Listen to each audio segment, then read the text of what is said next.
everyone, welcome to our YouTube channel. I hope you guys are doing well.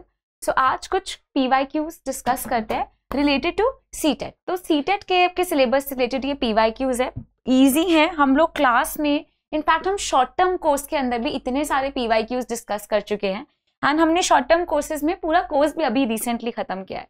तो ये वाले PYQs are going to help you आपके upcoming exam के लिए and for the further examinations if you are trying to plan. So these are the PYQs related to your English pedagogy.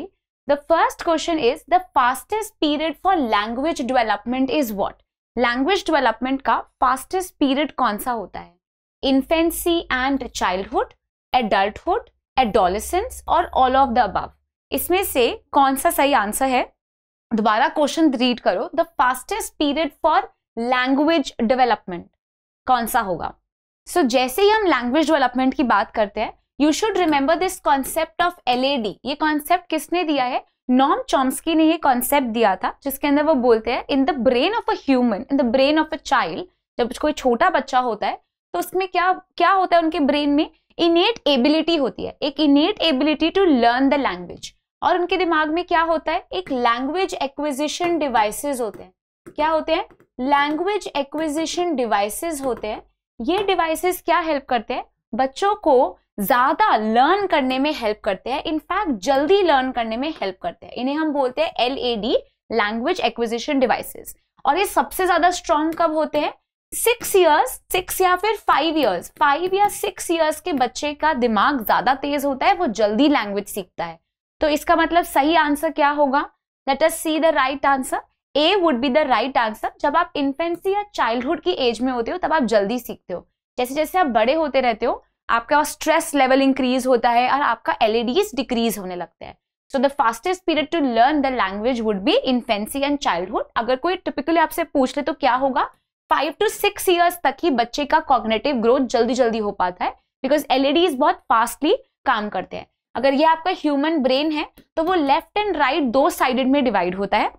जो आपकी left side है वो आपकी logical side होती है, और जो आपकी राइट साइड है वो क्या होती है? वो आपकी क्रिएटिविटी की साइड होती है. और लैंग्वेज किस साइड आती है? लॉजिकल साइड आती है. तो ये जो साइड है ये बहुत जल्दी डेवलप करती है when you are in the stage of infancy and childhood.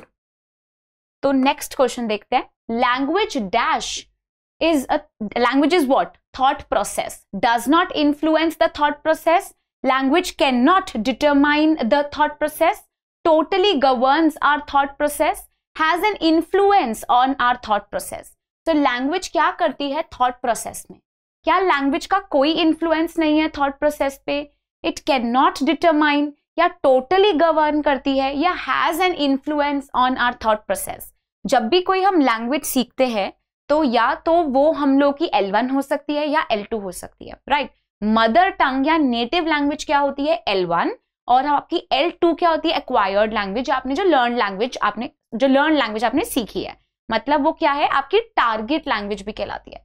कोई भी लैंग्वेज हो, लेकिन लैंग्वेज का अपना एक कैरेक्टरिस्टिक है कि लैंग्वेज कम्युनिकेशन के लिए यूज होती है.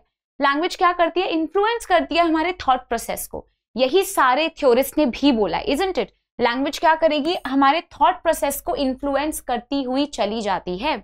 So what would be the right answer? Does it influence? It cannot determine. It totally governs, या it has an influence? The right answer would be D. ऐसा नहीं है कि आपकी लैंग्वेज इन्फ्लुएंस नहीं करती है. लैंग्वेज बहुत ज्यादा इन्फ्लुएंस करती है हमारे सोचने की क्षमता को, हमारे थॉट प्रोसेस को. लैंग्वेज कैन नॉट डिटरमाइन नहीं हो सकता. लैंग्वेज टोटली गवर्न भी नहीं होता. ऐसा नहीं है कि अगर लैंग्वेज आ गई तो आप कुछ और सोचोगे ही नहीं. There are other grounds also जिसपे आपको सोचना होता है. Language has an influence on our thought process. Language के और क्या कैरेक्टरिस्टिक्स है? बहुत ज्यादा इंपॉर्टेंट क्वेश्चन है ये. सारे कैरेक्टरिस्टिक्स आपको फिंगर टिप्स पे होने चाहिए. लैंग्वेज क्या है? कम्युनिकेशन के लिए यूज आती है. लैंग्वेज आर्बिट्रेरी है. आर्बिट्रेरी मतलब हर जगह पे चेंज होती है. लैंग्वेज बहुत कॉम्प्लेक्स है. लैंग्वेज क्या होता है? लैंग्वेज हमेशा यूज में आने वाली चीज है, ऑल परवेसिव है, हर जगह पे यूज होती है. कॉम्प्लेक्स स्ट्रक्चर है. It is a system of systems. यहाँ पे आपको रूल्स रेगुलेशंस याद करने पड़ते हैं.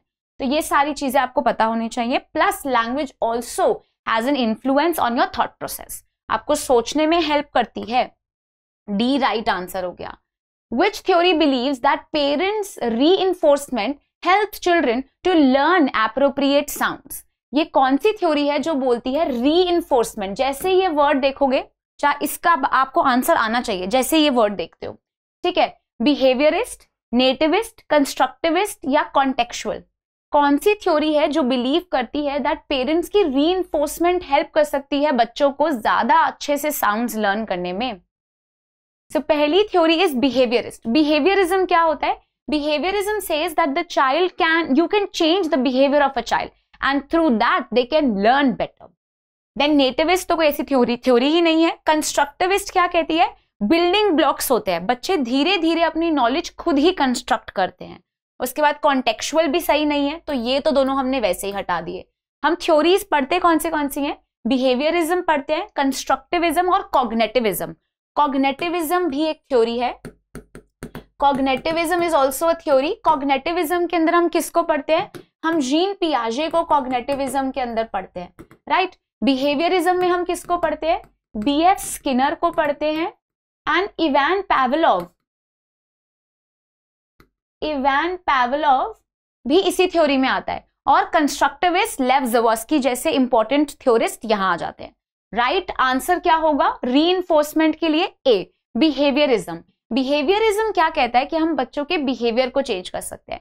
कैसे चेंज कर सकते हैं? दो पार्ट्स में डिवाइड हो जाता है। B.F. स्किनर ने क्या बात की है? B.F. स्किनर ने बात करी है रीइंफोर्समेंट की।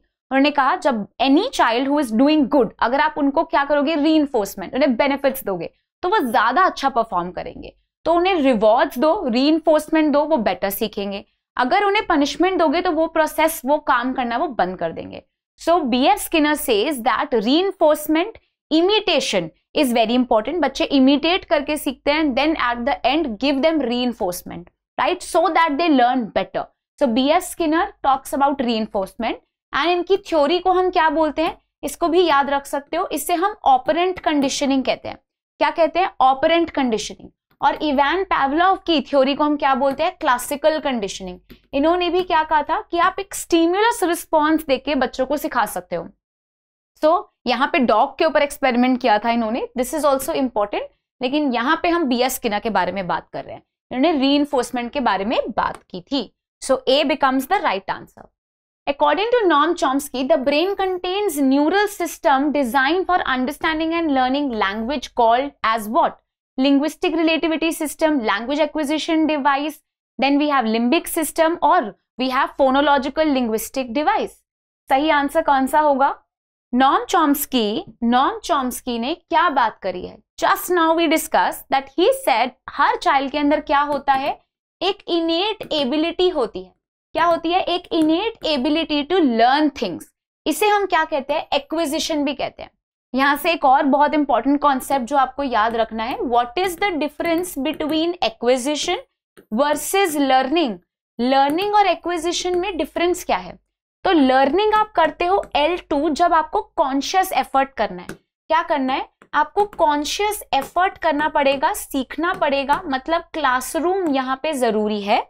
आपका मोर नॉलेजेबल वन टीचर के साथ मिलकर स्कैफोल्डिंग कर कर जब आप सीखते हो किसी लैंग्वेज को जहां पे ग्रामर के ऊपर बहुत फोकस आता है, उसे कहते हैं लर्निंग। लेकिन एक्विजिशन होता है जो छोटे बच्चे खुद ही कर लेते हैं। वो क्या करते हैं? लैंग्वेज को एक्वायर कर लेते हैं। इस लैंग्वेज का एक्वायर को क्या बोलोगे? एक्विजिशन कहते हो। इस पे हम अपनी नेटिव लैंग्वेज, मतलब हमारी L1, जिसे हम और क्या कहते हैं? हमारी मदर टंग भी कहते हैं, उसे एक्वायर कर लेते हैं। और यहाँ क्या होती है? हमारी टारगेट लैंग्वेज। टारगेट लैंग्वेज क्या होती है? हमारी L2। फॉरेन लैंग्वेज क्या होती है? एक ऐसी लैंग्वेज जो आप कुछ चीजों के जगह के कल्चर समझने के लिए सीख रहे हो। जैसे मैंने फ्रेंच सीखी है बचपन में, तो वो क्या हो गया? वो मेरी फॉरेन लैंग्वेज है जो मैंने सीख ली कि कभी जरूरत पड़ी तो I am going to use it. Otherwise L2 is the language that is your target language. L1 is your native language and the children learn their native language with the interaction of their mother and their father, their parents, their surroundings. And इस surroundings से सीखना, खुद ही सीख लेने को इस process को कहते हैं एक्विजिशन। और ये किससे आ पाता है? ये LAD से हो पाता है, लैंग्वेज एक्विजिशन डिवाइसेस, जो 5 years से 6 years के बच्चे में सबसे ज्यादा स्ट्रांग होता है। Then it considerably would go down, right. So बच्चे कैसे सीखते हैं ये भी आ सकता है। यहाँ पे बच्चे इमिटेट करके सीखते हैं सबसे ज्यादा। Okay, so B becomes the right answer. Then which theorist believe that thought comes before language? ऐसे कौन सोचता है कि जो हमारा थॉट है वो पहले आता है लैंग्वेज से, उसके बाद हम आगे कंसीडरेबली ग्रो करते हैं? ऐसे भी थ्योरिस्ट हैं जो सोचते हैं कि लैंग्वेज पहले आती है फिर आप सोच पाते हो. तो इसमें पियाजे, then we have Lev Vygotsky, then we have Norm Chomsky and Bruner. तो राइट आंसर क्या होगा? The right answer is A. ऐसे पियाजे हैं, जीन पियाजे, जो सोचते हैं पहले थॉट आता है फिर लैंग्वेज आती है. तो इन्होंने क्या दिया है? इन्होंने 4 स्टेजेस दिए हैं और ये 4 स्टेजेस आपको पता होनी चाहिए. Take it as your homework. Comment में नीचे लिखो कौन सी स्टेजेस हैं, कौन सी मोटर स्टेजेस हैं या कैसी स्टेजेस हैं जिसके अंदर पियाजे ने बताया है we grow. So according to him हम एक रैशनल ह्यूमन बीइंग धीरे धीरे बनते हैं एंड धीरे धीरे जब हमारा ह्यूमन ब्रेन केपेबल होता है we learn more and more. While it is Lev Vygotsky जिसने क्या कहा है, सबसे पहले आप लैंग्वेज सीख लेते हो उसके बाद आपका थॉट प्रोसेस होने लगता है. और इन्होंने और क्या बताया है? इन्होंने क्राइसिस के बारे में भी बात की है. पियाजे ने क्या बात की है? एसिमिलेशन, एकोमोडेशन और स्टेजेस दिए हैं. ये सारी चीजें आपको पता होनी चाहिए. तो लैंग्वेज के बारे में पियाजे ने क्या कहा है? Thought comes before language. Vygotsky ने क्या कहा है? Language comes before your thought. So ये दोनों के बीच में डिफरेंस याद होना चाहिए. Very important. I think last class में हमने यही डिस्कस किया था. Then we have to choose the sequence of language acquisition stages. Language acquisition की कुछ stages होती हैं. जैसे बच्चा cooing कब करता है, babbling कब करता है, 2 syllables कब बोलने लगता है, then words कब बनेंगे, multiple words कब बनते हैं, sentences, इन सब की क्या होती है? stages होती हैं. इन सब का chronological sequence होता है. तो right answer क्या होगा? cooing, babbling, 1 word stage, telegraphic stage and the 2 word stage. या फिर cooing, babbling, then we have cooing again, 1 word stage, telegraphic stage. तो इनमें से गलत है क्योंकि बारी बारी cooing आ रही है, ये भी हम देख सकते हैं वैसे तो, लेकिन बहुत इजी है इसका राइट आंसर भी. ए बिल्कुल राइट आंसर है, ये सबको पता होना चाहिए. सबसे पहले बच्चा cooing करता है. cooing क्या होता है? बहुत ही छोटी छोटी साउंड्स निकालना स्टार्ट करता है. babbling करता है. babbling है जैसे मतलब कुछ साउंड्स बोलने लगेगा, जैसे अब बोलने लगा, सब बोलने लगा धीरे धीरे, right.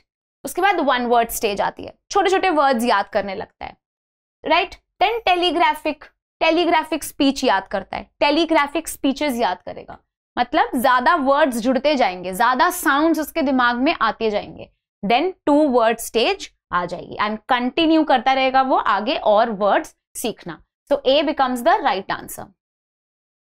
Which of the following statements is and are correct? इनमें से कौन सी statements बिल्कुल क्या है? is not correct, sorry. कौन सी statements क्या है? they are not correct. ये वाली गलती बिल्कुल नहीं करना, देखना not बोला है या नहीं लिखा है not. Which of the following statements is and are not correct? Language is one of the most important and characteristic forms of human behavior. Language helps in uniting thoughts and identity of the individual. In India, linguistic diversity poses complex challenges. In India, linguistic diversity provides a range of opportunities. इनमें से कौन सा statement सही नहीं है?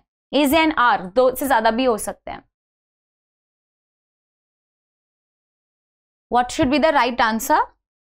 So the right answer is D.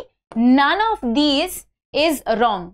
सारी statement क्या है? बिल्कुल ट्रू है. Language is one of the most important and characteristics form of human behaviour. अगर लैंग्वेज नहीं होगी तो हम क्या नहीं कर पाएंगे? हम कभी भी कम्युनिकेट नहीं कर पाएंगे. Language is important for not only communicating but expressing, also talking to the other person. के साथ साथ आप क्या करते हो? फीलिंग्स शेयर करोगे, बिहेवियर मेंटेन करते हो. हर चीज के लिए लैंग्वेज जरूरी होती है. Language is the most important thing to shape a human behaviour. Language helps in uniting thoughts as well as identity form करता है वो इंडिविजुअल की. अगर आप लिंग्विस्टिक डाइवर्सिटी देखोगे तो yes there are some complex challenges, there are problems. जैसे हम लोग के बीच में टसल हो गई कि हिंदी को हम ऑफिशियल लैंग्वेज बनाए, इंग्लिश को. सो अब क्या है?